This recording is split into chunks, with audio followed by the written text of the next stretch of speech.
Welcome to the Foxing Around podcast. I'm your host, Raymond Fox. And I'm your co-host, River Thomas. Hey, man, we're so excited to be here for another episode of Foxing Around, man. First things first, we'd like to give a quick shout out to Non-Defined, clothing company out of Vancouver, British Columbia, personal friend of Rivers, Justin McIntyre. You want to give us a little bit of info? Yeah, it's basically a collab between Justin and his Korean buddy. So it's not Vancouver, not Korean. Hey, but they're doing big things. They're helping putting smaller artists on the map. They're really investing in basically anybody who they see potential into. So. Hey, that's huge. That's huge, man. Hey, and speaking of that too, man, obviously they're doing clothing, man. We got some exciting news, man. Next week, we're going to be dropping some merchandise, man. So keep your eye out for that, man. We're super excited. It's looking dope. We should have the mock-ups ready for everybody in the next couple days, and then we're going to send it out to you guys. Hopefully y'all want a shirt, man, because we're super excited about them. Another thing we'd like to do really quickly is we'd like to give a shout out to the UBIAA, the United Black Indigenous People of Color Athletes Association. Both me and River are members. Our goal is to eradicate racism in Canadian sport. And what they do also is they give a safe space for Black Indigenous People of Color athletes to come share their stories with racism and give us support, man. And they've been nothing but supportive to us, bro. Nothing but supportive, bro. For real, Tyler, Veronica, John Smith, Naya, man. There's so many. They're all doing big things, for real. Hey, yeah. So thank you so much to the UBIA, man. We love you guys over here. Well, without further ado, man, we got some guests waiting for y'all, man. This is huge. This is huge. Obviously, if you guys don't know, Fawn in Dallas, man, powwow, round dance, doing it all, man. Virtual round dance. They've been doing some big moves, man. They're well known in the powwow and round dance communities. We're so very excited to have them here. So without further ado, man, here we go. Fawn in Dallas. Hey. Hi, everyone. Hello. Welcome to the show, man. Thank you guys for coming. Oh, we're honored to be asked to join. You know, we've been tuning in your past couple episodes, and it's been awesome. And it's just been an honor to be asked to come and join and, you know, share a little bit of words, maybe some music with you guys. And it's great. Yeah, it's we're just real excited. We planned it all day today. We had breakfast, and then we had lunch, and then we did a Fox Around supper. So we were really pumped about today. And we prayed upon it. We came back from a sweat, so we're ready to go. Hey, there we go. That's some preparations right there, man. Well, first things first, give us an update on what you guys been doing lately. Obviously, 50 days into the virtual round dance, night 50s coming up soon. Fawn, I know you got a little bit of new music. You guys been doing some teachings as well too, doing a little bit of Cree language teaching. Just give us an update on what you guys been doing lately. You know, since this whole situation we're in has hit, we've been fortunate enough to stay really busy. Starting off with the virtual round dance, we've been into this about 7 months now. It started off just as a challenge that people were going around and challenging all these like singers, powwow round dance singers, to share music and just keep people's spirits up like that. And how we came upon doing the virtual round dance was we got nominated, and we kept getting nominated, and we were pushing it off. Then one day we decided to go live and share our song like that. And we had a bunch of people tune in, and, you know, we were throwing that idea to start like this round dance type of live thing, and we did it. And, you know, I'm still blown away that we're 7 months down, and 50, we're gonna be celebrating our 50th night, possibly tomorrow, if not for sure next Sunday. Besides that, tell them about your teaching too, Dallas. Cassius Clay. Oh yeah, no, I was just saying hi to some people on there, but no, we got some, the way things are working right now, it's going really good. But first, I just want to say congrats, guys, on your show. Foxing Around looks pretty good. I like the setup, you know, way to go, guys. And, you know, proud of everything you guys are doing, because it looks really good, man. And I really like the whole setup, guys. So also, like, congrats, guys. Yeah, we're really proud of you guys. Hey. But, anyways, but we're proud of you guys. Anyways, another thing is, a lot of people don't know that me and Dallas both hold we're in a relationship. We're in a relationship. We both hold our Bachelor of arts degree in Cree language, and we're both in our last year for Masters of Arts in Indigenous linguistics. Yeah. So language is a big passion of ours too. In Dallas, actually, he's a culture teacher. Yeah. He integrates language into his class for what grades do you do? Sorry, honey. I only charge $500. I'm a popcorn elder. If anybody needs an elder, $500. I'll get you some Facebook prayers, and some language teaching. But yeah, like he does language teaching. We both do that kind of stuff, though. No, but actually, like on a serious note, like our language teaching, we try to find different ways to teach the language where it's a lot easier for people to learn. So that's our goal, to teach people the easiest and funnest way to learn the language. We really try to encourage people, because I know I myself haven't started this language journey not until maybe about 6 years ago is when I started trying to learn my language, and it's never too late or too early to learn that. And we were in those shoes of people who wanted to learn their language but felt discouraged. So when we obtained our degrees and learned how to teach it and learned more about it, we wanted to really instill that in people too, just to encourage them with all of that. Hey. Yep. Oh yeah, for sure. You said it well, Fawn. You said it really clear, really awesome. Yeah, I know. That's you got the point across. Yeah. Amazing, Fawn. Yeah, for real. Even like about music, I do have a couple albums coming out, and they're actually with a new company that kind of branched off from my old record label. I used to be with Canyon Records, and now I'm going to be one of the new artists for a label called Buffalo Jump.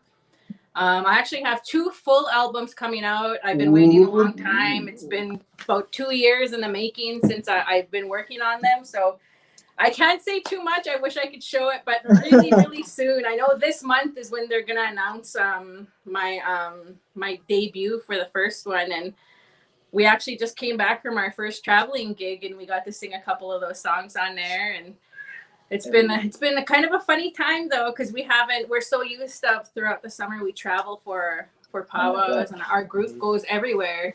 We had a whole summer lined up, and it just came to a stop. But things like the virtual round dance and all this other stuff we do really kept us busy. Well, good. Yeah. Going back to that, where you guys are talking about language revitalization, I feel like that's very, very important, because that's a part of our identity, right? If you take the language and the land away from the person, then there's no identity. We're actually starting a new segment where we have Cree word of the day, and usually we were gonna do that, but we have you two, and there's no better people to break it in for us. So you want to give us the Cree word of the day tonight? Yeah. Okay. Do you want to now? Don't wait. Don't let him just say anything. You can't trust him. Don't just. We'll think of a good one, because I don't trust what's W-E-E-T. W-E-E-T. What's E? Wink. Oh, I forgot the end. Yeah, you forgot the end. Well, I know we'll get a perfect word before the end of this. We'll kind of feel it out and see what a perfect fitting word is for this podcast. Yeah. Hey, perfect. And hopefully it's not the one that's on my sweater here, if you can see it. Yeah. No T-words and no T-words today. Yeah. But you know what? That word you have on your sweater, it actually just means intestine, to believe it or not. Really, it just means stomach intestine. But as us young people, we think it's like, oh man, that's such a funny word, and we think that's what it really means. But what it really means is large stomach intestine. Yeah, the more you know. You learn something new every day. You know what I think we need, man? We need to start this off right, man. If you guys could give us one song, whatever you guys want to play right off the bat, we're ready to hear something, man. And our guests, I know they're all ready too, man. Yeah. So we're gonna have to do it. I didn't think we were gonna sing at all.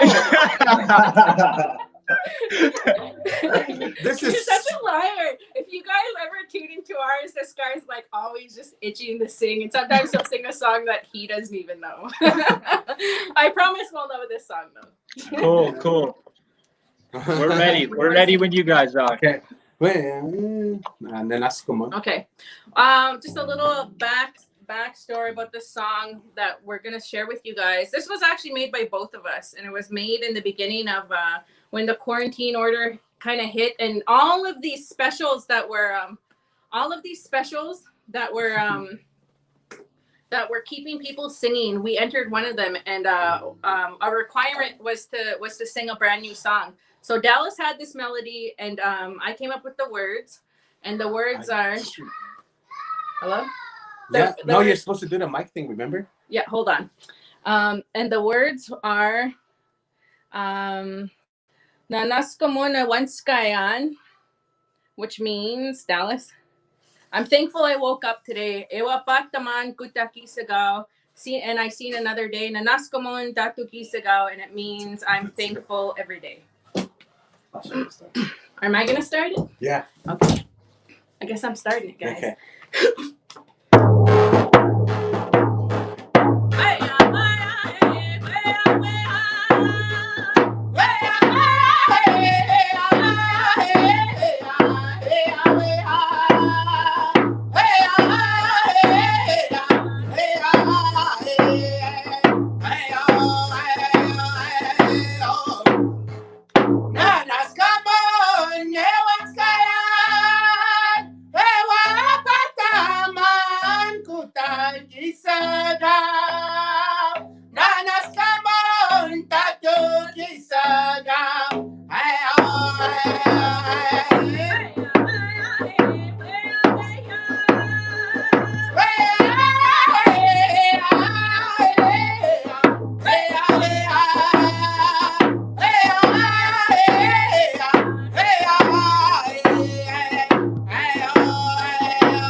Whoa, whoa, whoa, man, that's bringing a whole new element into the Fox and Hound podcast. God, did that ever sound blessed from this end, man?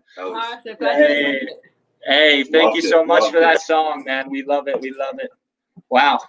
That got me speechless, man. I don't even know where to go with this. All right, so I think we'll switch it up here. We want to know a little bit about you guys growing up, man. A little bit of where you grew up, your early childhood memories. A little bit about your first singing days. Obviously getting on the Powwow Trail. What was that like when growing up? This guy, I can't take him anywhere. Not even over here. But singing has always it was always a part of my life. Both my parents sang, my grandparents sang, all my family sang. So it was something that I was kind of immersed in even before birth. And it wasn't something that I even knew that I had in me or that I shared until I got a little bit older.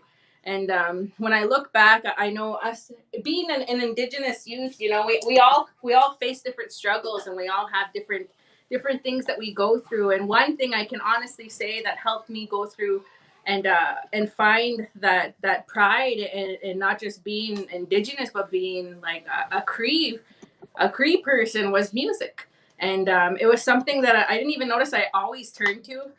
I was really blessed to have parents that really instilled that pride in culture and identity in us. And they kind of they always encouraged everything I did. Not even being, like a woman singer, I was lucky enough to have parents that really encouraged me to follow what it was that I loved to do. And that was singing.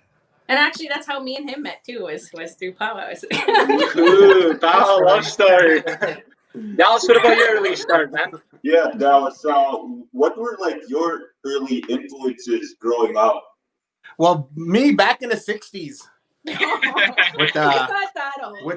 in the 60s, back in the R movements. No, I'm a late 70s baby, but 80s. I just think it was it's funny, growing up, and my first impressions of singing and my first growing up was like ceremony. So like it was like the sweats, right? And then sun dances. and then just the odd powwow, right? Because I don't think we really went to too many powwows, but I'm thankful for that. Now that I kind of think about that, now that I'm older, I'm really grateful that my grandparents actually brought me to ceremony, because it led me to where I'm at today. So, and it's just a gift that I'm very thankful for sure. Awesome.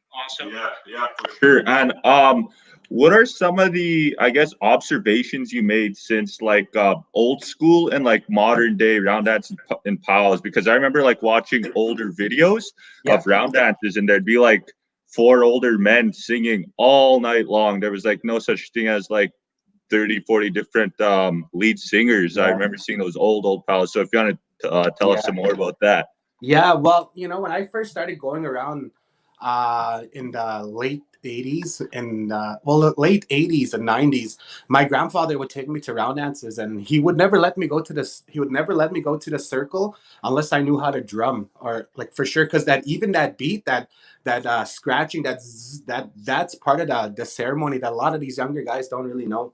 So my grandfather would never let me go to the front ever unless I knew how to hit the drum, right? So he wouldn't want me to go up there and just start banging the drum around, because it was kind of, in a way, it was kind of disrespectful to the ceremony as it once was.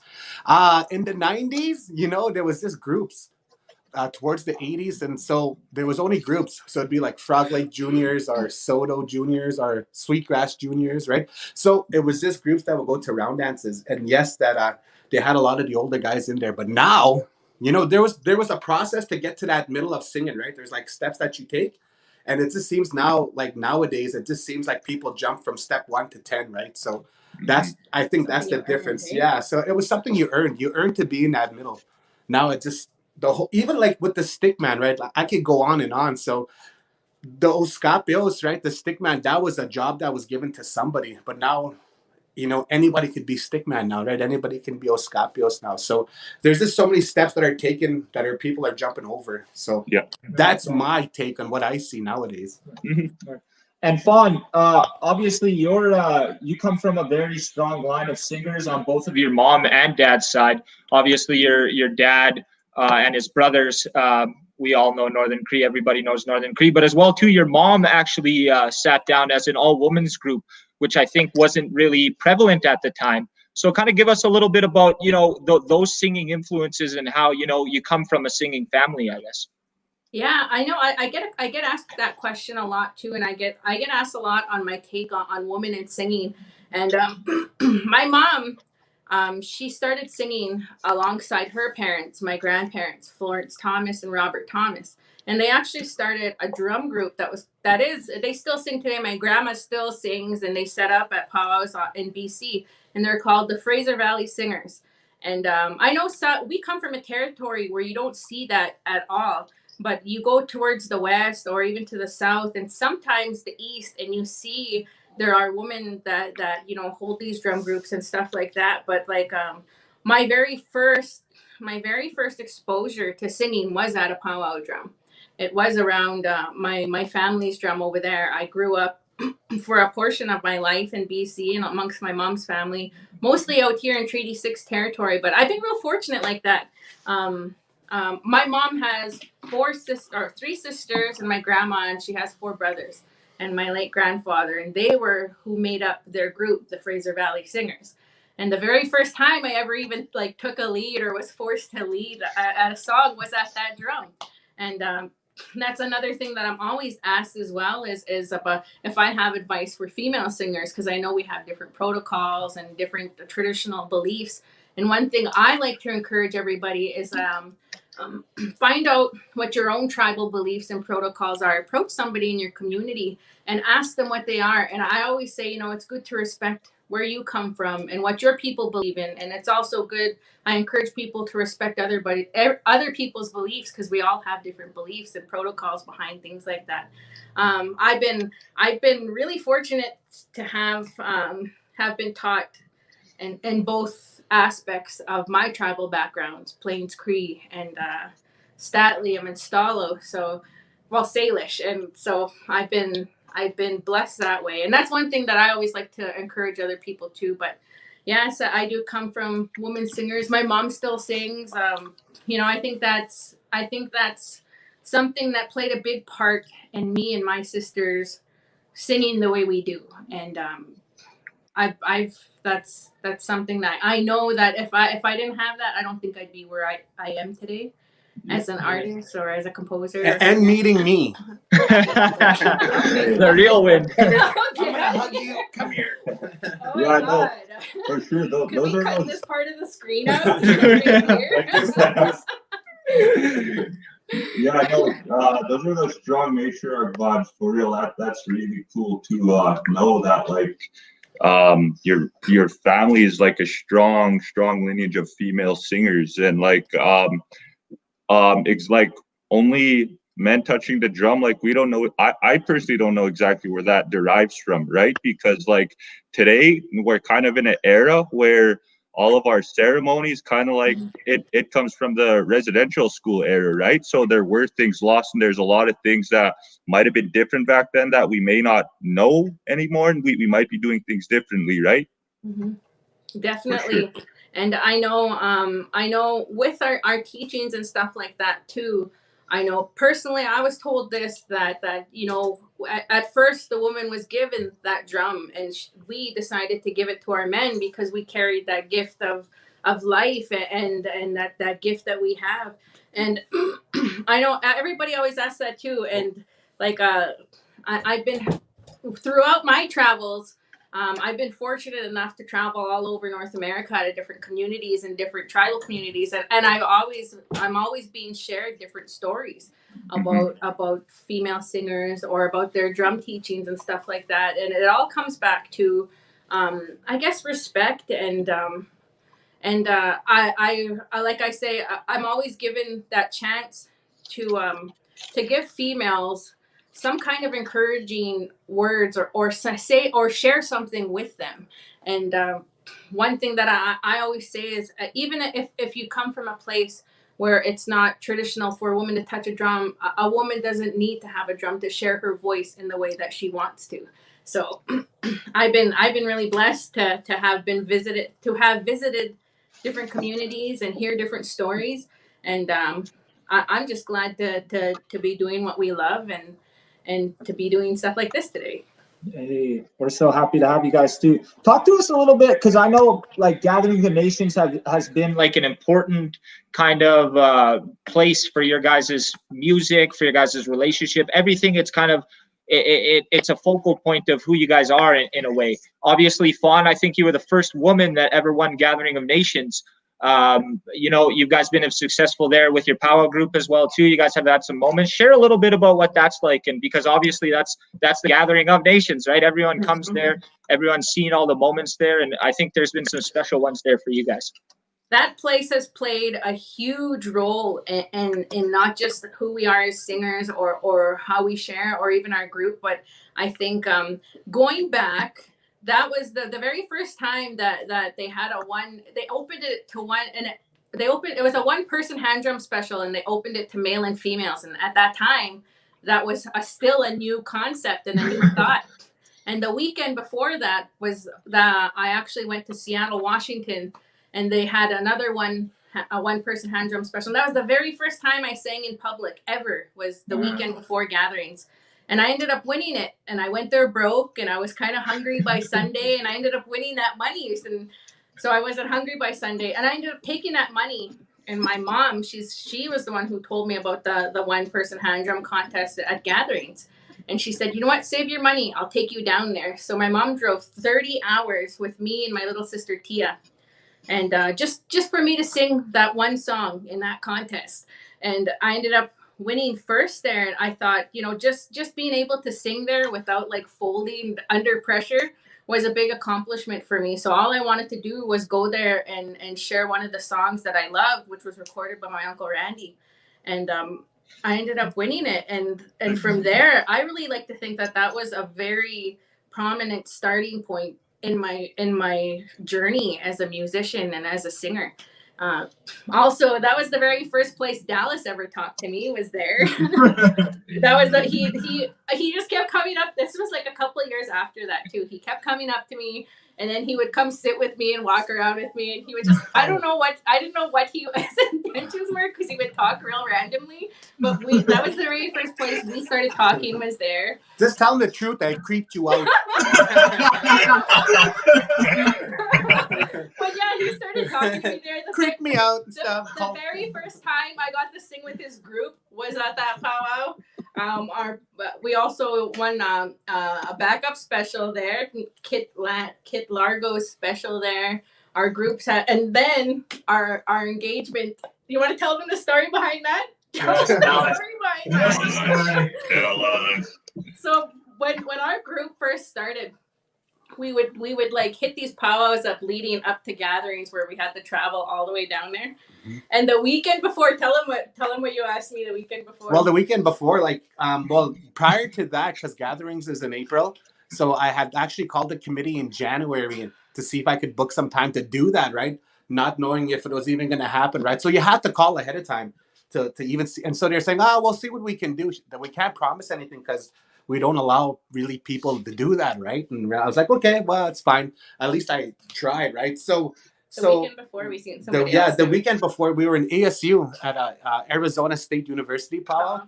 And so someone did something there, right? Somebody got proposed to there in front of the powwow, and Dallas turns to me. He's like, "Hey, wouldn't that be cool if somebody got proposed to at gatherings?" And I was like, not really. That's kind of corny. I had no idea that was his plan. So that was Sunday, right? So I kind of, but by then I had bought the ring. I had bought the ring that weekend. So I thought, well, I better put this ring away, right? She's not going to like that, right? So I had no clue that she was going to do that. So right that very moment, I decided not to do that. So and then at the powwow, they have this big pageant, and we were sitting at the powwow, and our group was set up, and then they had that crown the new Miss Indian World. Then they called us up, and I had no idea what was happening. They're like, "Oh, we're gonna kill some time until we can start intertribals here. Can we get Fawn and Dallas to come share some music?" And I was like, what are we gonna sing? I kept asking him. He's like, "No, you sing a song by yourself." And I was like, "What am I supposed to sing?" So I sang. And before I was even done, we just heard this real big cheer. And I thought, man, did I rock it? Am I jamming? Is it that good of a song? And here he was already on his knee, this guy. But even before that, Fawn, they had, like they said, they told us to come and sing, right? So we stood there. So I was like, okay. So I was kind of thinking what to sing. And then Melanie came to me and she said, "Okay, Dallas, you're on." And I'm like, "What am I on for?" She said, "Oh, it's time to propose." And I'm like, "Huh? You guys didn't even say I could do it." So I was just kind of, so then right there, I had to kind of, luckily, my friend I had brought the ring, but I had asked my friend to keep it. So she said, "Okay, so you're on." And she just walked away. And I was like, "What?" So I went running to the drum and I grabbed the ring. And I stood there. And then that's when Fawn said, "What do I sing?" "I don't know. Just sing by yourself." So as she was singing by herself, I had to decide what to do. So all of that you see on YouTube, I planned that all like in 2 minutes because I didn't even know what to do either. And it's funny that how it all turned out because a lot of people thought that I had pre-planned it, right? So a lot of people are, "Oh, it's a pre-planned thing. You pre-planned it." I was like, I didn't even plan anything, man. And it just happened the way it happened. And right? Little fact about that was I didn't ask him until like the day after we were on our way home.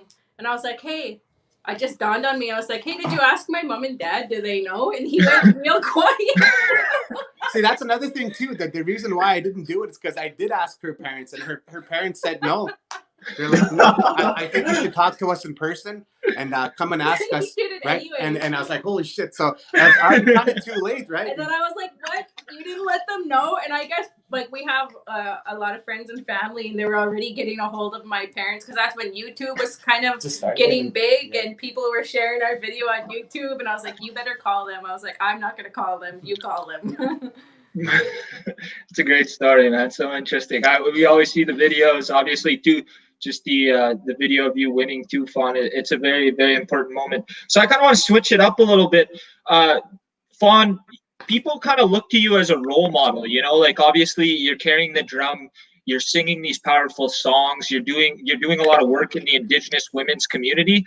How does that kind of weigh on you? Do you make decisions with that, like with that in mind, or do you just kind of try to follow your teachings by yourself? Like, how does that kind of play into it? I think I take both of those concepts, and now that I see what I do has an impression on people, I try and be the best role model that I could be. You know, I was growing up. There was a couple of lady singers besides my own mother that I really looked up to, and there wasn't many. And now you see a surge in interest in young female Indigenous females who wanna take that lead and who wanna share their voice in a certain way.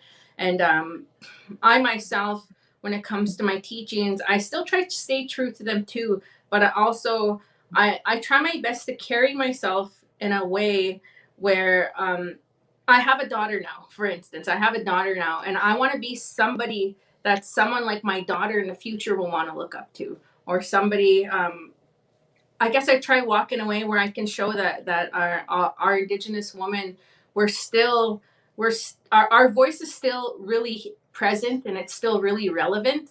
And whether we want to share our power through singing or through design or through writing or whatever it is that we do, I just want to be that driving force that encourages our ladies to be proud of who they are and where they come from, no matter what it is that they want to do.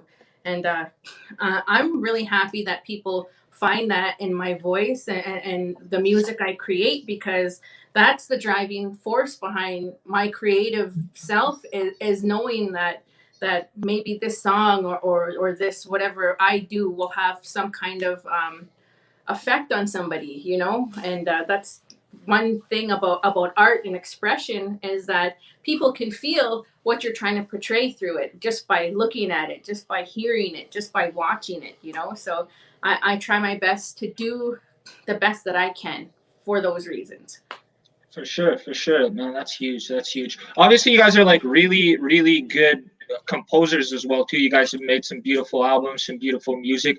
What is that process like for the both of you guys? Is it sometimes straining? Is it sometimes hard? You know, like trying to figure out the words, trying to get the melodies right, making sure it fits both of your voices. And obviously, you guys have to create together and separate. So how does your guys' creation process going into making all these beautiful songs? I think we both of us are different when it comes to composing songs and that kind of progress. And that for me itself, I still believe to this day that it's a gift, right? So I wait for it, right? So until a melody comes to me or something like that. But for me, I really compose songs through emotion, like straight emotion, right? So and for me, that's how it works for me. Like I have a hard time trying to sit there and trying to compose a song. It just doesn't work like that for me. So I just kind of stay to what I know, and I just kind of wait, and I go through emotions, and then You really do for me. wait. You really do wait for a song to come to you. I know some people, they can write out words or they can sit there until a melody comes to them. But I think it starts with that intention. It starts with an idea or a feeling or some kind of message that you want to portray in that. And I'm the same way too. Sometimes I get inspiration, like a few of my songs, I get inspiration from other songs or other music that I hear. But when it comes down to it, I don't think you can really force a song to be made or to come out. And that's something that we do have in common. Yep. Like that. And it wasn't even I never started composing my own music even until after me he really encouraged me to do that after I joined our group that we sing with, and after I kind of started sharing music by myself. And I never thought that I myself had a message to kind of express. But when it comes to my music, I really want to I really push for like that feminine perspective, like coming from a female perspective. And but like Dallas said, a lot of our best songs that people really connect with are the ones that are really emotional, whether it's funny or whether it's real heartfelt or heartbroken. They stem from these feelings first. And I guess that's the art part of it. That's the beauty about it, is seeing what we can do as creators to portray those feelings or that message. And I myself, I could start something, like I could hum a little tune and I'll leave it for a while, and I'll just kind of, maybe I'll record it and I'll put it away, and then it'll come back. And when I feel like the time is right, I'll work on that song again. Maybe the words will come first. It's always different. Mm-hmm. Every song that I've made has really come together differently. You Hey, Mm-hmm. same way, Yeah, same for way. sure. Kind of a funny story. I mean, not really funny, but I remember having a dream once, and like a melody came to me, right? And then I woke up and I remembered it, and I was like, "Why does that sound like Memorial song?" I was like, maybe I'll put that one in the back of my brain until whenever. See, that's how a lot of our songs come too, just randomly like that. How about you guys give us another one? So we want some more poetry in motion now. We're ready for another song. What kind of song you want to sing now? I didn't think we were gonna sing. He's ready. I love it. I love it. It's Here so we go. weird. We're gonna sing again. I didn't think we were gonna sing. Should we share Powwow stuff? Huh? Yeah, we can do that. Yeah. Well, so a big part of I'm gonna change this thing. A big part of our creativity goes into our Powwow Group, Cree Confederation, and that's something we are both the longest standing members of. Dallas actually created this group about, what was it, 12 years ago, 13 years ago? 13 years ago. And I joined a couple months into it, and we take pride in our group and our powwow music, and that's something we love to do in the summertime. What do you want to sing?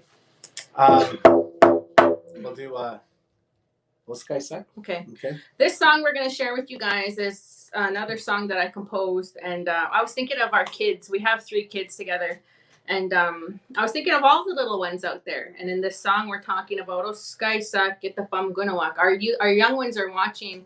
Let's teach them good things. When we sing and when we dance, think of them. That's what. And we never got to bust this. Oh, we got to sing it a couple of times with our group. Yep. But we hope you guys enjoy it. Okay. Okay. What's Sky Suck? Get the bum gonna walk. What's Sky Suck? Get the bum gonna walk. It's in the mommy, oh, get why, get the moya, get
Oh boy, man. Y'all killing us with this, man. We've never had this type of vibe here on the Foxing Around podcast. Beautiful, beautiful music here, man. We're loving every minute of it.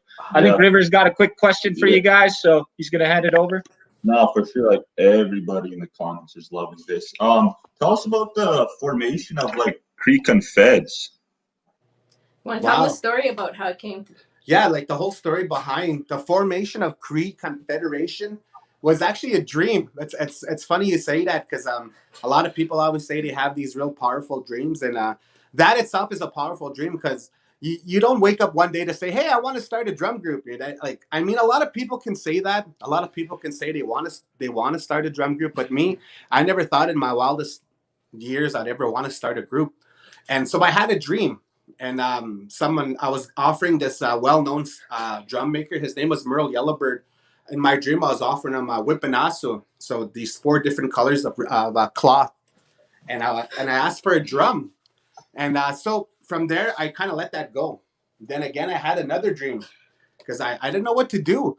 So I just thought, it was just a dream. So then I had another dream that this older man came in my dream and was speaking Cree to me, and he told me, he was saying, "Kuya, in a way, he was telling me, to do something about it, right?" So I finally went and asked Terry Paskaman, and Terry Paskaman, he's from Sweetgrass, right? He's a living legend, right? Blackstone Singers. Yeah. And he told me what to do. He said, "You know what? You have to follow your dreams. Go offer those prints and tobacco to an elder and see what they say." So I did. I did that. What he told me to do. I went to go offer. I went to go sweat. Then that same drum was given to me after that sweat, and then from there, everybody got together, and I had asked Nathan Pelly Kishi. He started asking people to be a part of the group, and everything. I remember around that same time is when me and you first started talking, and I remember Dallas telling me that it kind of just came together. It's almost as if the drum attracted people there. But it was such a powerful feeling because, like they say, drum groups come and go. If you could last the first 2 years or 3 years of a group making it, then you're on your own, right? So then you're on your way. So like a lot of groups come and go, and it's just the odd ones that stay. And we're very fortunate that our group is still here and it's still going strong. So I'm really thankful for that every day. We've been through all kinds of stuff, and I've seen. I gotta commend Dallas on that, because even just being his partner and also being a part of the group, I've seen trials and tribulations and triumphs over in our journey as a group, and I feel really fortunate to be a part of it. I've been their backup singer since. Yeah, she's like our only backup singer, but I'll never take the credit for myself that it was just me. I had a lot of people who helped out. Like I said Nathan Pelly Kishi and Dana Goulet were probably the two guys that we came together. And then actually it was Dana who brought Fawn in. He's the one who asked me. So I'm just thankful for the guys that came together and the guys who sang with us before. And I'm very thankful for the guys who sing with us today. All the guys that they're watching right now. Yeah. Cree Confed, shout out to you guys. I miss you guys. Buy t-shirts. Cree Confed singers, buy t-shirts from me. Buy their own t-shirts. Yo, even we got to get some t-shirts. Yeah, we need those Cree Confed shirts over here. We're going to have to do something for you guys. Check your EMTs. So what's it like when you guys get into the album making process? So when you're going into recording the album, how does that situation work? Obviously, I know it's a little bit different for you, Dallas, because you got to have your whole group there for the powwow singing. And Fawn, it's a little bit different because it's mostly just you or maybe 1-2 people doing the recording with you.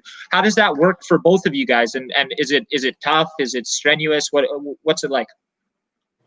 There's a lot of work and that goes into it. I think maybe for some people, it's just about compiling your songs, going and recording them. But when you're a recording artist and you wanna kind of try different things, there's a lot of stuff that goes into it. I'm lucky to have to be a part of a team that makes my music possible. Mr. Stephen Butler, who's been my producer and my friend for a while, and we have there's so many people to everybody that I've collaborated with. It starts off as an idea and as a song, and when you get into the creative process of it, there's so much different outlets you reach into when it comes to deciding who would like to be a part of it or what kind of new stuff you do for it. But it's like I said, these albums that I'm coming out with, they've been in the works for 2 years now, and that's how long it's going to take for this music to come out, and it's going to be worth it. But this is probably my longest creative project I've had, and that's how it is for me. Like there's a lot to it, depending on what kind of stuff I'd like to include in it, how I want it to turn out, and stuff like that. What about you? That's wonderful what you just said. Well, for us, like for the drum group, over the winter, I send out songs to the guys and we practice the songs over the winter. Then we'll have a few practices, and then early part of summer, spring, so like April and May, we'll practice the songs. We'll make sure we get them down by June and July. Then we'll plan to record in August or September. That's how it works for a drum group. Yeah. So like, how does it work with you, Fawn? Because like both you guys sound like amazing live, obviously, and it takes one take. So like when you're in the studio, Like, do you just do it off one take, or also are you just like that episode on like La Bamba, that scene on La Bamba when he keeps going back and I'm back gonna and tell, back? you know what? There's been songs where we freaking did one take and we nail it, but it really is like you talk to anybody who's who's kind of had the same experience as me. There's been a couple of songs where you get so tired of starting it over and over. And like I said, I have a team I work with, Russell Marsden and Stephen Butler, and they could tell you that there's been some songs where you literally have to take like 20 or whatever it takes until you get it right. And that's just including like your bass track. And some of my music, I have backtracks too, where I sing along with myself, and those could take a while too. So it's a long. Sometimes it could be a pretty long process, depending on how satisfied we are with the sound, I guess. So yeah, I've been lucky sometimes to nail out a song just like that, and sometimes it's really is like La Bamba. Eh? Yeah. Dallas knows, because we've done a couple of duet CDs together. But that moment happened like. But there's different ways to sing, right? So they could sing together like this, or you could sing together like up here. So like it's like this, right? So I have to sing with Fawn, right? So, and I can't sing, so I make sure I compliment Fawn when we're singing together for sure. There's a lot of different ways, right? Or we could sing together, or like I said, I compliment her too, right? But us being like singers and being people who record our music, it's something. It is really like a lifestyle. So when we know that we're going to be going in to do a recording session, we got to make sure that our voice is at par for that. So we got to make sure that we It's really is like a muscle you have to work. You have to make sure that you stay on top of it and prepare for it vocally too, right? Just like this. Watch, ready, Fawn? Watch this.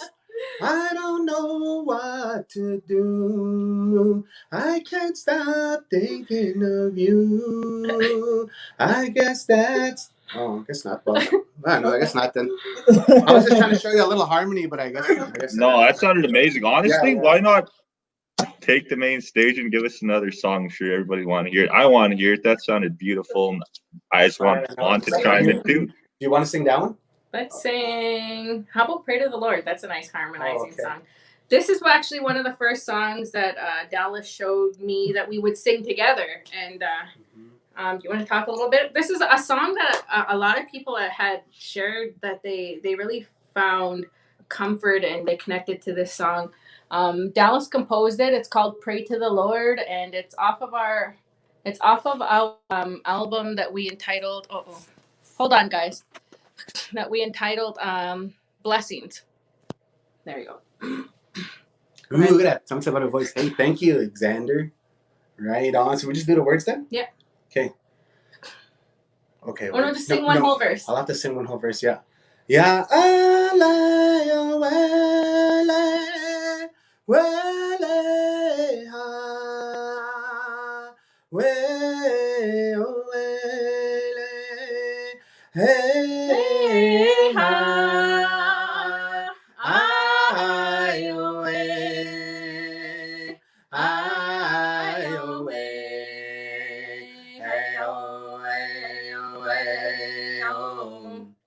I pray to the Lord almost every night,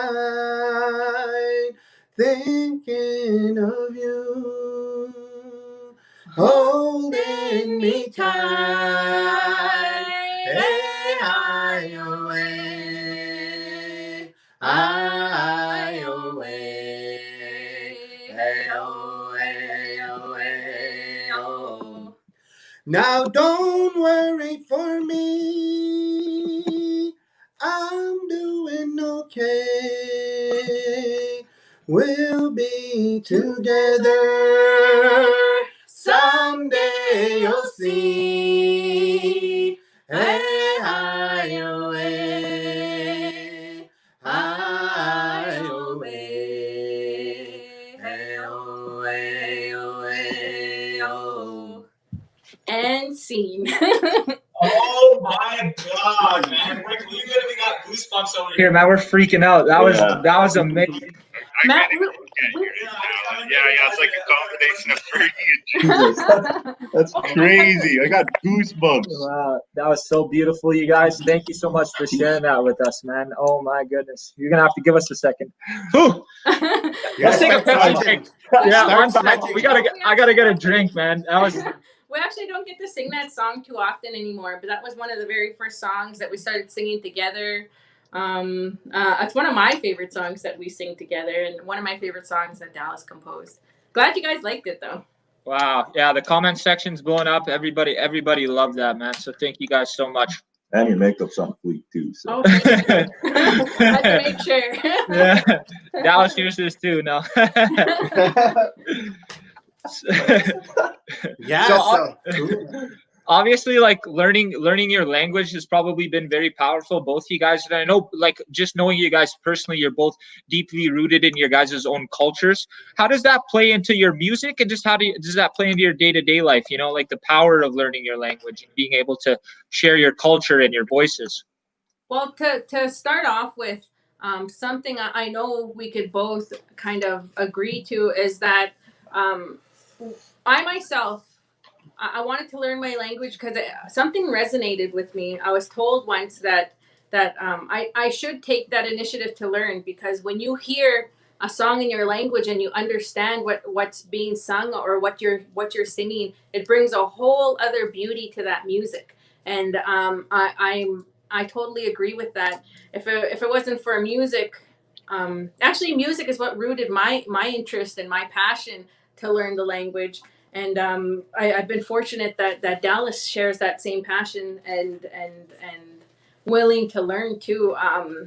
When it comes to it's you know what, another thing that stuck with me, we were told by an elder that used to come and work with us in our language journey, is they told us that language isn't just it isn't just something that you speak. It's our indigenous language, our Nehiyawewin, our Plains Cree language. It's an indigenous thought. It's a Cree way of thinking too. It's a way of life. And after we kind of touched on our journey and started working on understanding our language, it's almost like it opened up a whole other door to ourselves that we didn't even know was there. You know, we thought just being singers that we were in tune with our culture and with our indigenous side like that, but learning your language and taking this journey just totally exposed a whole other beautiful side of who we were and our identity. And that's how I feel about that.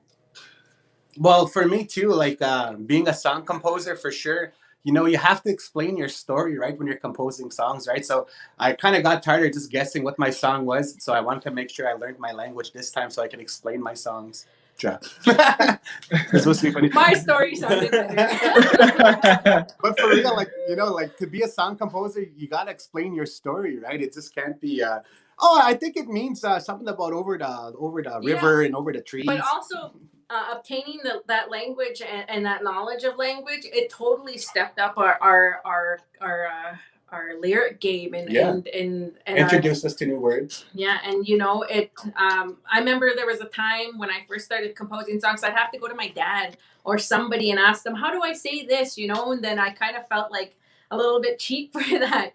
And now that we can come up with our own songs and we hold that knowledge and then we help other people compose songs. And now too. you know, people even approach us and ask us, well, how do you say this, because I want to put this into a song. And that's so cool. And we're so happy to be those people and be that outlet for people. And that to me is a personal accomplishment, and I'm happy to lend what I know to other people who are wanting to compose music in our language and speak. Yeah. And right. I was just about to jump in on that. Obviously, I think it's better that, you know, you guys are close to our age even. You know, sometimes there can be a tough barrier when trying to learn the language, when you're trying to learn from older people. Sometimes they don't want to teach in the proper ways, or they have their own ways of teaching. Or you don't even make funny. Yeah. Happened to me trying to learn my language. Right. They do not want to speak the language, right? Totally. So kind of just speak to us a little bit on what it's like to start to teach language and where you come from, where it comes from. How do you guys get into your process of teaching language? No, I'll go. So I'll touch on what you just said there. I know you said that a lot of people, kind of tease you for trying to speak the language. The older people, I've come to learn that the older people were only taught so much from residential school too, and Right. how they were really forced to not speak their language and how they could really only communicate with each other back then. To now, I experienced that too, learning the language. I had people tease me and laugh at me because I wasn't properly saying words, but instead of getting mad and angry about that situation, I kind of just took it upon myself to learn. So I would ask, okay, without getting offended, I would say, okay, well, how do you say that then if I'm saying it wrong? Can you show me how to say it? And when you do that to language, like, to really fluent speakers, it kind of takes them as surprised to be like, huh? I said, well, how do you say it then Because if I'm saying it wrong? so many people are used to just shutting down after they feel a little discouraged. But another thing that kind of drove us to want to do what we do is there wasn't, I know in my community I don't think there's anybody my age or younger that can speak or communicate like that. We wanted just to literally kind of lead the way for people and show people that there if you take initiative to do something like this, you can obtain that language. And me and Dallas have both been in those shoes where when we were willing to learn and we felt discouraged by laughter or by being corrected in a stern way like that.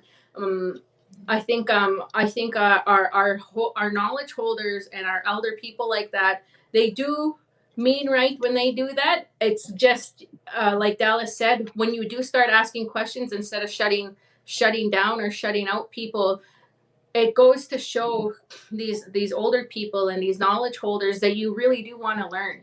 It's about Adapting to change too. and it's about not even if you feel discouraged by others, don't discourage yourself. That's what I'm trying to say. Show me your nails, honey. You're throwing me off here. But a big thing was I wanted to show people my age and people younger than me that they're our generation, we can hold this language, and our language is really relevant, and it's really important in keeping who we are, not just as Indigenous people, but as Cree people, as Ojibwe people, as Lakota, Dakota, or Nakota people. Our language is what makes us us, and all of our teachings is rooted in our language and our own teachings, and that's why we try to do our part in keeping what we know alive and passing it on. And now we're starting with our kids. And Fawn's age is from 24 to 27. Hey, Don't for sure. out me. I'm older than that.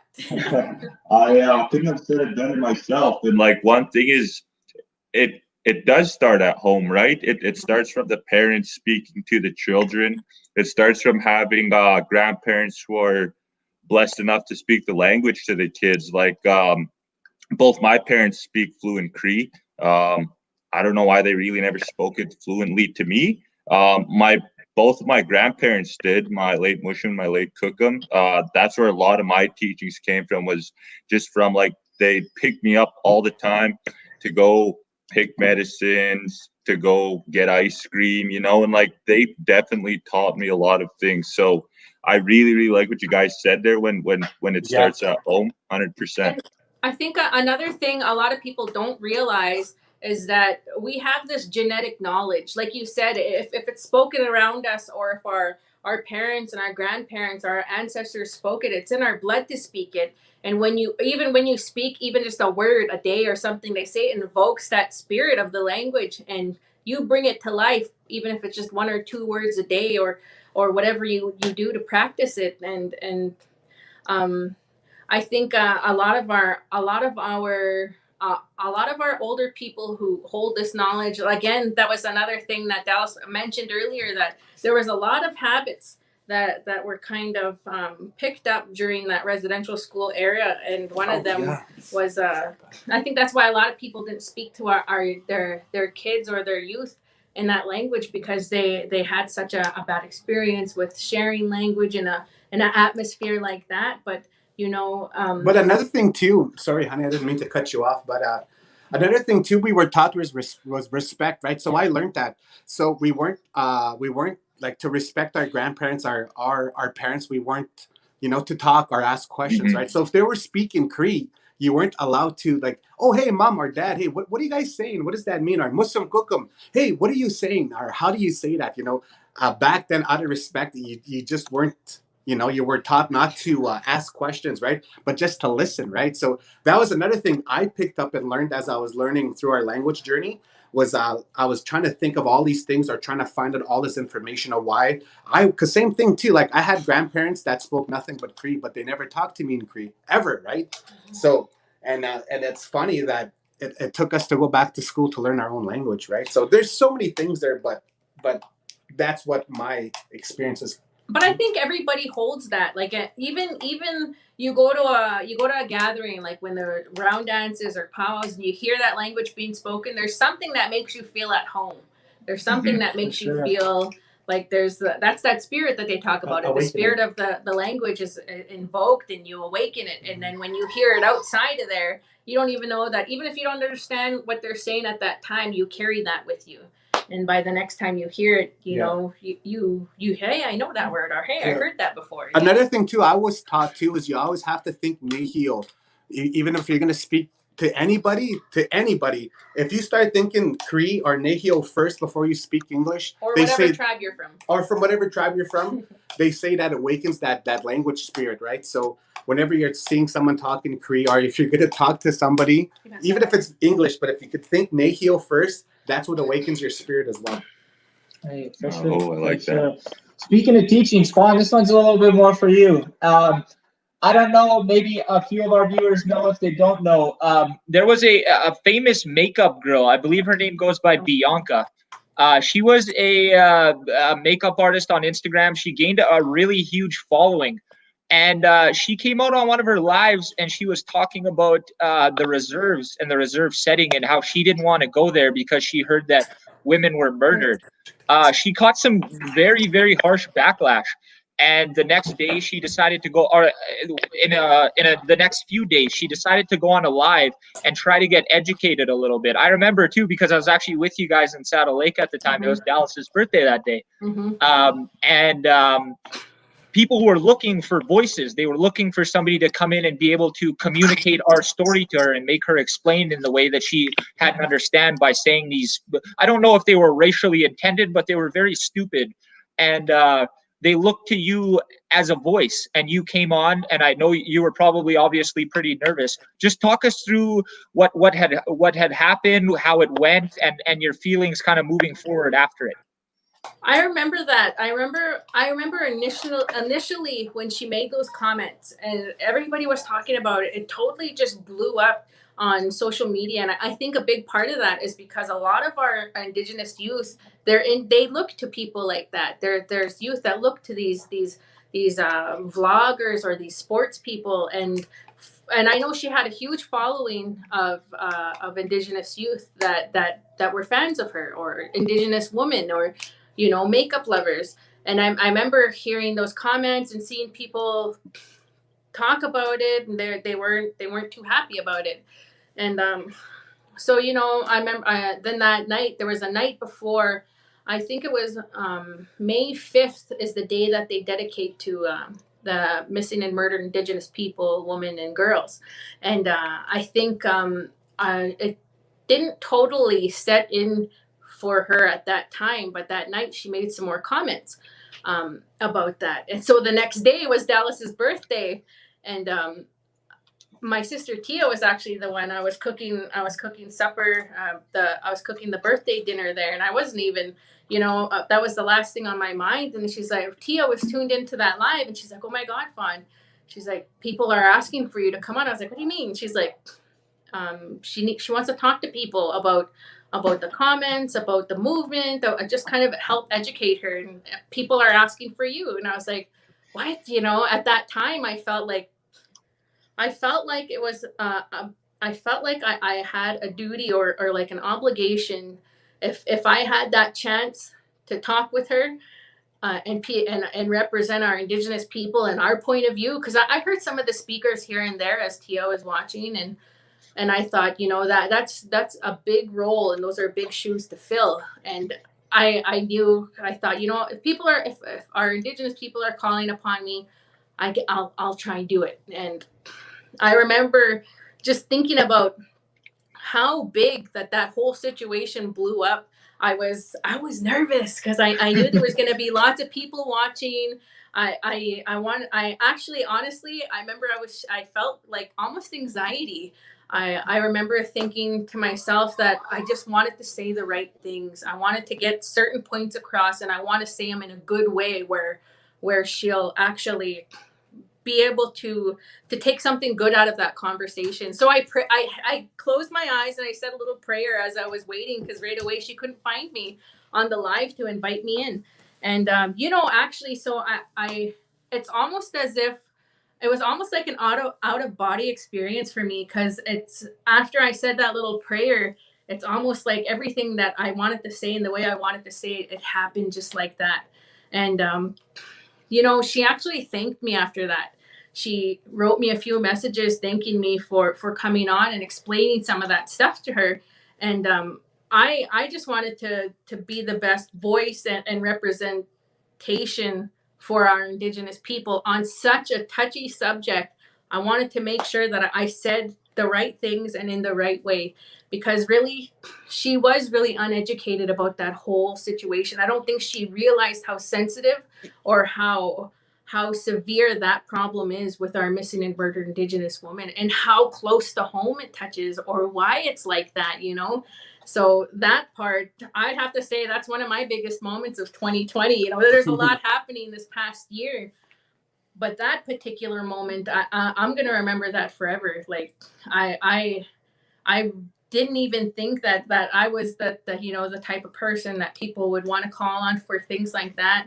But I'm really glad that I did. I'm glad that I was there. I'm glad that it worked out, and I'm glad that I was able to speak our piece from an Indigenous point of view to somebody who was in that situation. Right. And we're still very proud of you. Obviously, I got to watch it live too, and then I seen you right after. You kind of had some mixed emotions. But yeah, just as an Indigenous person, as somebody that looks up to you as a role model, is very strong and very powerful words. And you did all of us very proud, man. So thank you so much for that, for that piece. Yeah, for sure. It was very beautifully well executed. And the sense where like you didn't come at her, you just wanted to teach her. And like that's like one of as Cree people, I remember getting that teaching is never judge anybody, leave it up to the creator to judge them, right? And just try help, try spread that love, and try educate. Mm-hmm.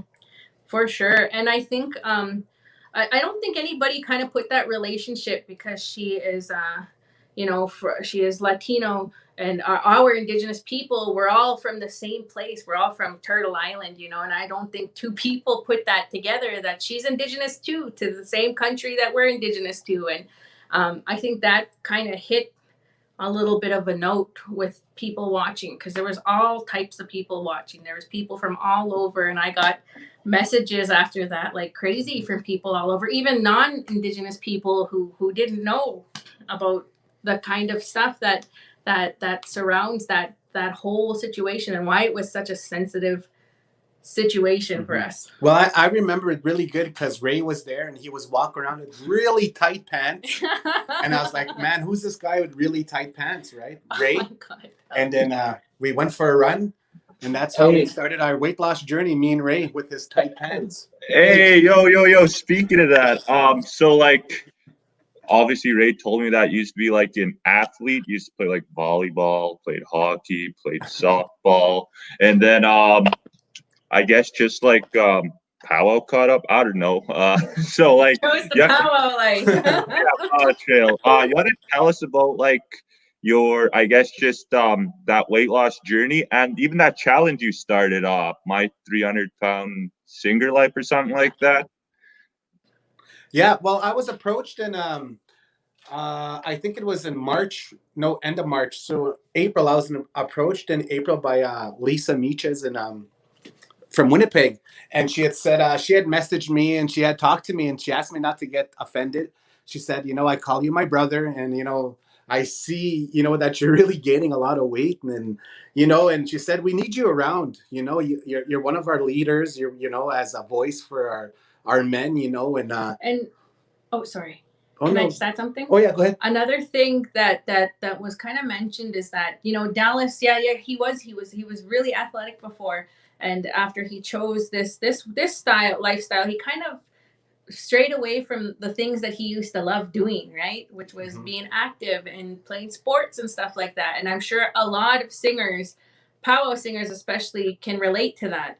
And do you want to talk about why you started that because of that? Man, Fawn says it way better. Can I just tell Fawn to tell my story? She sounds real good. But yeah, she's right? Because in high school, I played with Team Alberta, and I had a scholarship to University of Calgary, University of Dinos to play volleyball. So I had made the university team, and I got a scholarship to play there. And when I was 17, well, same time as I got the scholarship to go play volleyball while university at the Dinos, I got a scholarship for fastball as well for Team Canada at the same time. So fastball was big at the time. So I got invited to Team Canada camp in Winnipeg at the same time. So I had but then singing, right? So I started singing. And the difference between the sports and singing is I'm that's how I made my finances. And there was travel, money, women, fast cars. So, and then singing, I kind of dropped both, and I went to singing, right? And so he went down that road, and you know, somewhere along the way, just from what he's expressed to me, that's kind of how he strayed away from that. But we see that a lot, not just in our powwow community, but our Indigenous people. I think it goes back to when we started getting grouped onto to reserves. We were given rations, and they weren't healthy choices. And I think our people, somewhere along the way, kind of fell into not taking care of themselves physically like that, including with what we had to eat, like fry bread, for instance. That's not. Oh, I miss fry bread. It's not a traditional food, though, you know. Yeah. And why his special started, where people, our good relative Lisa Michez and Dallas came together, and they wanted to encourage more singers in the same situation as Dallas to take on that challenge and better themselves. And so he started off with quite a few people who signed up. So they were going to hold this special to go along with the virtual powwow that they had for Manitowoc. And so they asked Dallas to be the spokesperson for that. And that really pushed him, because he thought, you know, if I'm going to have a weight loss special, I better be the one who loses the most weight, you know, and takes care of myself. So it pushed him. And so what was it? You guys were on there for 2 months or a month? 1 month, 31 days. And they started off with quite a few singers. And by the end of it, there was only maybe a handful of singers that followed through with it. Yeah. And they did good. But after that, that kind of sparked something, like being with him and living with him. It sparked something in him that kept him motivated. And now this is like a whole other Dallas that I haven't seen in a while or ever. Skinny. You know, he's taking care of himself. And it's not just for a challenge or anything like that. I think what I've heard him say, what drives him is he wants to live a long and happy life and watch our kids grow and be grandparents one day and just be a better example. Yeah, and one of the main things too is what Lisa had told me. She said, you know what, a lot of our song keepers and a lot of our song, you know, holders are dying of diabetes, and so now you're in that place where, you know, a lot of the younger people, a lot of the younger singers in my age category. I'm 40, right? So she said, you know what? Let's be role models. 40? Let's teach these guys and whoever else to take care of themselves, because they are. So who's going to carry on these songs if we start leaving this world with songs, right? And just because of diabetes, right? So she said, let's be a leader, let's be role models, and let's do something that's going to encourage other singers to want to lose weight and take care of themselves. So, okay, with that said, it's going to be 6 months, end of November. And I'm at I lost 90 pounds. 90 pounds exactly. Yeah. Let's go. That's like, that weighs like me and Raymond put together. Right? No, I'm just kidding. Yeah, we lost a whole person though. Yeah. And you know what? How tall are you? Tell him how tall. I'm 5'8". Holy man. 5'8", so you could see a huge difference in him. Yeah, I'm 5'8", and I started off at 351. Oh wow! And he didn't even want to tell me how much he weighed when he started. Yeah, I couldn't tell her, man. I couldn't believe how big I was. So I waited for a month until I dropped 20 pounds. Then I weighed myself and took a picture of it. And I was like, oh, 331, honey. Geez, I better lose weight. So look, I lost 2 pounds so far. Yeah. It's going to be 100 pounds. It's going to be 100 pounds at the end of November that I lost. So in 6 months, I'm going to have lost 100 pounds. But you know what? That whole lifestyle change just changed every aspect for him. Like you see him even just everyday activities, the way he carries himself, everything. And I think that's an awesome example to lead, especially for our young people out there, or even other people, age. Nothing like that matters when it comes to taking care of yourself holistically. And it's a beautiful thing to see our Indigenous people take pride in themselves and take care of themselves. I miss Pepsi and I miss fry bread. And donuts. Oh, I love donuts, man. Oh, my God. Donuts. Yeah, without a doubt. Speaking of that Calgary volleyball scholarship, what position? You were, I'm guessing, a libero? Yeah. They had the tryouts in Lloydminster, and I was the only Aboriginal to make the team at that time. And after that was Team Alberta for volleyball too as well, and they had scouts there as well. So after I was done that, I got a scout approach me and talk to me. Then he sent me my scholarship, right? So it was pretty cool, man. But he chose the powwow life. I was only 16, and I was in grade 17. 17. So, and I didn't even leave the res, so I didn't even know. I went to the training camp. And then I busted there because Frog Lake paid for it. So I made the team, but then I came back home because I had nowhere to live and I didn't know what to do. I really didn't know what to do and I was really scared. So I left and I came back to the res and went powwow. Yeah, that's an honest to God story. And speaking of lead by example, I mean, me and my homies play a lot of res volleyball tourneys, and we're looking for a libero. So if you ever wanna play some back up, yeah, I can still set them. I like it when I start rallying because I have such a nice form when it comes to, because I was a setter, right? I was a professional setter, and I could still set. I still got the sweet hands, and I love rallying because a lot of guys would never think it, right? And all of a sudden I'm just real wicked rallying it. Like, oh, man, how do you know how to do that? And I was like, I just did it for him. And man, I don't know how many times I rallied off a ball, and man, it's like, man, I did a lot of fingers, everything, a lot of finger workouts. Hey, there we go. Strong hands. Can we get another song out of you guys, man? What do y'all think? Yeah, we should close it off with something really good. Yeah. What do you want to sing? We'll sing a. Oh, he's switching it up. No drum this time. No. What are we sing? Hold on, I gotta change the. What are we gonna sing so I can explain it, homie? We'll do a hand game song. Hand game song? Which one? New one. No. Hey. Okay, you want to explain a little bit this song? Another big thing, another style of music that's big with us is stick game music, hand game music. Both of us come from families that are well into the stick game crowd, and that was kind of where Dallas kind of learned how to sing first, right, with stick game music. And me, my late Musum, that was one of the first styles that my dad and his brothers would sing too. And so I think we want to bring up the energy a little bit here and share a stick game song with you guys. Okay. That sounds like okay. Hey,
Hey, there we go. We're back. That was beautiful, man. Thank you guys. Thank you. That's killing it. So I got a question for you guys.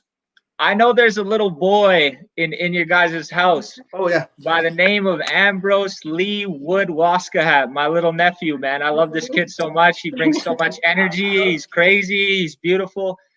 I wonder if we can get him in for one song. Do you think we could do that? He would love to. A lot of people. One thing that we wanted to do, us being singers, you know, it would always be a dream to have our kids sing, but it's not something that we wanted to impose on them. It was something that we wanted to wait for them to find their own way there. And Ambrose recently found his own way and his own voice, and he loves to sing. So his dad's gonna go get him. It sure is a full circle moment when you get to hear your baby singing. We're gonna see if he's gonna come up here. We'll see if his dad can bribe him. Hey. Usually he does, though. He's really happy to sing stuff like that. Hold on a second. All right. We're gonna wait for the nephew here real quick. Hopefully he comes and blesses us with some music. I know he's a deadly young singer, man. Both of his parents be singers, man. He's gonna be killing it on the Powwow Trail. Yo, does your He's coming up. Hey, there we go. I'm excited. Son. We'll take a few fan questions too, kind of right after this, and then we'll. Okay. I don't know what you guys got for time, but we're having fun over here. Come sing a song with me. Come on the camera. Want to sing a song with mommy? What do you want to sing? Cook 'em song? Or you want to sing Remember Me? Say hi. Say, would you have a good, which one do you want to sing? This is Ambrose. He's 3. He's actually going to be 4 in next month, December 5th. This is his birthday. And we're going to sing a song for you guys. What do you want to sing? Remember Me or Cook 'em song? This song we're going to share with you, he calls it his Cook 'em song because my mom recorded it with me. It was actually composed by my grandmother, Florence Thomas, and it's one of his favorite songs to sing. Ready? You got to sing nice and loud. Okay, and I'll bring you to the store. Ready? Hi, hi, hi, yeah, hi, hi, yeah, hey, hi, yeah, hey, hi, hey, hi, hey, hi, louder, hey, hi, way, hi, hey, hi, oh, ho. Let me see your gum. Yeah, yo, no, okay. Sing the words nice and loud. Ready? Mumichtumshka, louder. Hokakukbi. Mumichtumshka. Hokakukbi. Hey, sing with me. Hey, hi, hey, hi, oh, ho, hey, oh. Are you done? Awesome! Hey, there we go. Candy in his mouth. Way to go, Ambrose. Way to go, Ambrose. Awesome. Say high five. High five. Hey, awesome. Thank you so much. Well, if you guys got a few minutes, maybe we should take a few fan questions really quickly. They've been really good about hanging in here for us, so we'll take a few fan questions. Let's see what pops up. Yeah, and where'd Dallas go? He's coming. I think he's just waiting for Dallas. Got a couple questions. Stung. He's coming. River's got a good question for Dallas, and then we'll open it up to the guest ones. But River wants to know something, and we do too. So we gotta wait for Dallas on this. Hurry up, Dallas. He's on his way up. All right, we'll take this one really quickly then. Okay. This one's for you, Fawn. How do you feel when your song blew up on TikTok? You know, if it's Remember Me that they're talking about, that's actually what brought me to create an account on TikTok. Somewhere in the beginning of this pandemic, I joined TikTok because I would hear a lot of people were doing the MMIW awareness movement where they were placing a red hand over their face, and in these TikTok videos, everybody was using that song "Remember Me." It was actually composed by my uncle Randy, and I felt really honored. And I was like, "Holy man!" People are like, "Yeah, your song's being used in all of these these videos up there, and so I decided to make an account, and just seeing how far that music has reached, and reading some comments or getting messages from people from even other parts of the world who found their way to that song or to my music through those videos. I felt really blessed for that. Oh, Hey. Dallas is back too. Blessings. Blessings. Hold on, he's back. But yeah, that's kind of what Got too much candy in his brought mouth. me there. Yeah, he had gum in his mouth. Hey, Dallas. So, what's this beef with Label Star? Are you trying to start a wrestling career, or what's going on there? Holy man. Well, everybody knows Wavell Star is a semi-pro wrestler, right?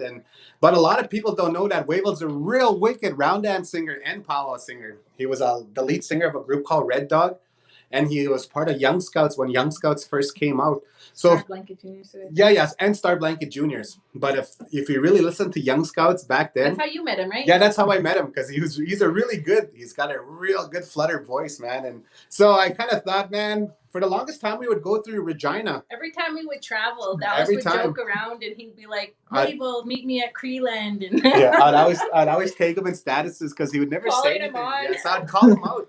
I'd say, "Hey, Wavell, don't step on the tracks when the train's coming through." I'd say that, or meet me at Creeland Grass Bar. If you're man enough, I'd say that, knowing I'd never see him anyways, man. And then one day, man, he just said, "Man, hey, where you at?" And I was like, "Holy shit, hey, Wavell." And he's like, so he messaged me. He said, "I'll come check you out." So he come check me out, man. And then they had that idea. Then Yeah. that video came to be, and I was the one who recorded that video, and it was so hard to be steady and watch all that. yeah, but I don't think a lot of people realize when you watch that video of Dallas and Wavell, when Wavell jumps on and goes, "Hey," Dallas really got scared. yeah, I really didn't see how like that intensity that he had. He's really intense guy, man. He didn't say, he was just like, "Hey, yeah, so we'll do this, we'll do that. Is that cool?" It's like, "Yeah, it's awesome, man." Man, when he went into character, man, it freaked me out, man. He's like, "Hey!" even though they were talking about how the video was gonna play out, as soon as Wavell came out, he's like, "Hey, Dallas," and Oh, it just scared me, man. That scared look, that was a real scared He look. wants to really kick my bum, man. Kick my ass. But hey, knee Part style. 2 coming out. Yeah, part 2's coming up. But here's that sweater. Hey. You guys want to do like a raffle or something? We wanted to donate this to you guys. No way. Oh, no way. Let's Yo. go. Let's Yeah, so it's a go. sweater. Let's go. So whatever you guys want to do with the viewers who came in, you guys can do a little contest however you want. Look at it. It's awesome gold, man. Hey, that's clean. Yeah, we'll do something. We'll set it up so that they can like our page, they can like your page. We'll do it together so that we. And then all, whoever the winner is, just let us know and we'll mail it out to them. FedEx first class shipping. Hey, let's go. All right, we got another question here from Olin Morningstar. At what age did you both start singing solo? I used to just sing amongst my family as a little kid. It wasn't until that story I shared earlier, I think I might have been about, I want to say 18 or 19 was when I first started singing in public in front of other people or at powwows and stuff like that. But it's kind of a funny situation, because I went to school with a bunch of people from my communities, and nobody even knew I could sing until I started coming out with music, or there was the YouTube videos. Nobody even knew that because it was something that I kept to myself. So me, I'd say when I was about 18 or 19 when I started singing solo. What about you, Dallas? I was a kid prodigy, so I could sing when I was young. Yeah, so about 11 or 12, like I could always sing, so it was awesome. So like I said, I was really given a gift from the Creator. I really believe that because I could sing and it was a gift. So, but I don't know. Yeah, 10 or 12, 11, 12, 13, because I started phoning girls and singing to them on the phone. Oh, yeah. It's okay, because at that time I was just. Yeah. But at that time, Fawn was only 10. We're like 8 years difference, right? 7 years. 7 years difference is our age difference, right? So I just turned 50 and she's 43. Not that old. All right. We're going to take one more question here. This one's a good one. Angel Armstrong, how excited were you guys to be a part of the Foxing Around podcast? And do you think Dallas and Fawn will make another appearance on here soon? I'm gonna take the second part of the question. You guys are welcome back anytime you guys want to come share new music. You guys want to come hang out, make fun of us. whatever you guys want to do, you're welcome. But were you guys a little bit excited to jump on our podcast? But like honestly, that's what we were preparing. He wasn't joking when we were saying we're preparing all day for this. But we would love to anytime. Going back to the word of the day, I think we should do this word. That's a hard word though. Hope. It has to be something easier. How about? Oh, but yeah, so we were excited because I had stuff planned for today, but I made sure I put those stuff aside to make sure we were gonna do foxing around for sure today. Mm-hmm. Plus, you're our niece now, and we're really excited and proud of you guys, man. For what you're doing right now. This is awesome, and I like the whole setup. Like I said, like I just kept telling Fawn, man, I like the way it looks. I like all the work that you guys put into it. It's awesome, man, and you guys are onto something really good. And look at it, it's been an hour and a half already. What should be the Cree word of the day? Oh, then? the Cree word of the day. You choose one, then I'll choose one because you probably have a different. Okay, I would say Miss Spoon. Miss Spoon. Yeah. Why would I say Miss Spoon?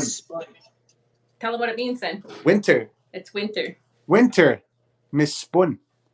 So we could do weather terms, right? Miss Spoon or I think mine will be Matsun. Life. Yes. Matsun, right? Yeah. Or actually it should be kinaskump noal katyo ay sinowag. That should be the word. It's real impossible. Real hard. Hey, sorry, we disconnected really fast. I don't know. We're on cheap Wi-Fi here. Spirits. Yeah. It was those words. Yeah, it's those words I said. The spirits Too strong. Mess around. Mess around, Dallas. Don't mess around. Ground ain't frozen yet. Yeah. It's a good word though. Since we're entering winter and it's been snowing here, I don't know where you guys are, but it's like it's pretty cold here now. It's been pretty cold. Yeah, since you guys are in North Battleford, the word of the day will be Leon Thunderchild. Lee Thunderchild. Spoon though. We'll make that the word of the day. Miss Spoon. Yeah. We call him Zappa and Lee Thunder. Do you guys know Lee Thunderchild? I don't know if you guys know him. Must be a legend if you know. Yeah. Or there's a lot of legends out in Battleford, right? Oh yeah. Well, what we're gonna do is we started this with Joey. We did it with River. We're gonna pop you guys up on the screen if you want to sing a song. If you guys like to give out a message, whatever you guys want to do to the viewers in here to let them know whatever you guys want. So I'm gonna put you guys up on the screen and give your message. So. Everybody, I just want to say thank you for tuning into Foxing Around us as we share words and songs with you guys. If I was to leave with one phrase, I want to leave with you guys. It's something that I was told by somebody, and it stuck with me, is that, it doesn't matter where you come from, what your last name is, material things like that. It doesn't matter. Us as Indigenous people, we have that inherent right to music, to song, to language, and to culture. And our ancestors would be proud of us today for practicing, keeping it alive. And I want to encourage all of you, no matter where you're from, what tribe you're from, to take that upon yourselves, to learn where you come from and practice your culture and your language. And if I had to say something too positive or something to leave with all of you, I just want to say whatever Fawn just said was excellent. So I'm just going to say whatever she said is awesome. So thanks again for having us here You want us to share a little bit of a song? Yeah, we can. Okay. Yep. The song we're going to share with you is a song that's a part of my family, and we sing it amongst us and when we get asked to share in our community or wherever, and it was composed by my dad. We hope you guys enjoy it, and we want to send some good positive vibes and energy from our home fire to wherever you guys are tuned in from. Let us know, let Foxing Around know, like the page, and stay tuned. I'm sure they're going to have some awesome episodes coming up, and we'll sing a song for you guys. Quit foxing around. Okay. Wetse wina no tawinan hey demagen